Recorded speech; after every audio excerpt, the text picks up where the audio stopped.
Bertrand, j'espère que vous êtes en forme aujourd'hui. Nouvelle semaine, nouveau lundi, nouveau WOD. Un format un peu particulier aujourd'hui puisqu'on se retrouve avec une fenêtre de 12 minutes de travail durant laquelle vous allez devoir commencer par effectuer 100 sit-ups le plus rapidement possible pour enchaîner avec le temps qui vous restera sur un AMRAP de 3 devil press, 6 shoulder to overhead et 9 front squat.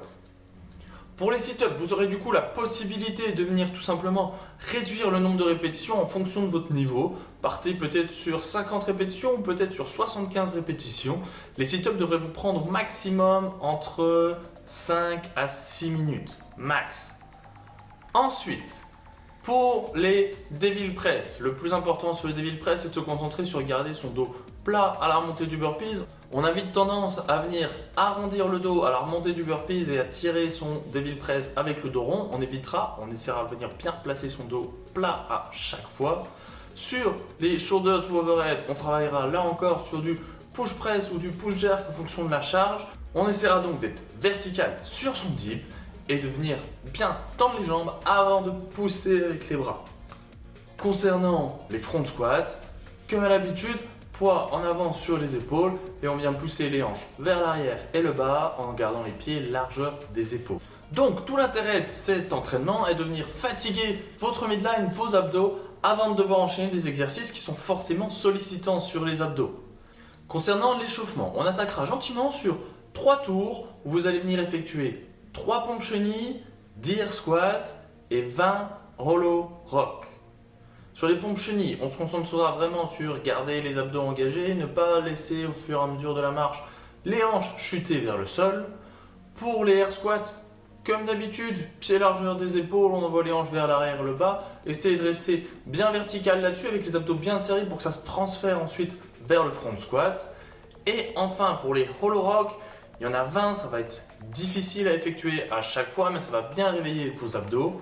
Ce qu'il faudra faire, il faudra peut-être réduire, comme vous pouvez le voir sur la vidéo, les différentes progressions, les leviers, tout simplement en ramenant mes bras le long du corps, en pliant une jambe, voire en pliant les deux jambes. Le plus important sur ce mouvement, c'est vraiment d'essayer de garder cette shape de banane et d'avoir le bas du dos collé au sol tout le long du mouvement.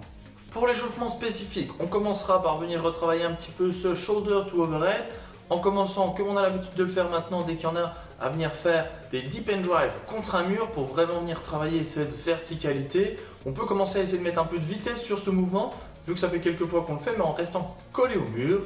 Ensuite, on partira sur nos classiques push press et push jerk. Push press dans un premier temps où je me concentre vraiment sur le timing et push jerk où je viens, une fois que j'ai fait mon extension complète des hanches, au moment où je tends mes bras, je viens réceptionner dans une position de quart de squat. Puis on partira sur les progressions qu'on a déjà fait la dernière fois sur les devil press, c'est-à-dire le fait de se relever d'un burpees sans ramasser les dumbbells mais en plaçant vraiment ses hanches plus basses que ses épaules avec le dos le plus plat possible, pour ensuite enchaîner sur la même remontée mais cette fois ajouter un swing dino pour finalement partir sur le devil press complet où je viens de dérouler les haltères au-dessus de ma tête. Sur toutes ces progressions, vous pouvez faire entre 2 et 3 séries d'une dizaine de répétitions. L'idée de l'échauffement spécifique, c'est pas d'accumuler de la fatigue pour le workout, mais plutôt de venir améliorer la qualité de son mouvement. Donc par rapport à ça, plus je travaille de manière qualitative, concentrée sur ce que je fais, plus je vais pouvoir m'améliorer, plus je vais être efficace ensuite pendant le workout. Sur ce, je vous souhaite à tous un excellent workout. Profitez bien des courbatures aux abdos que vous aurez dans les prochains jours, c'est cadeau.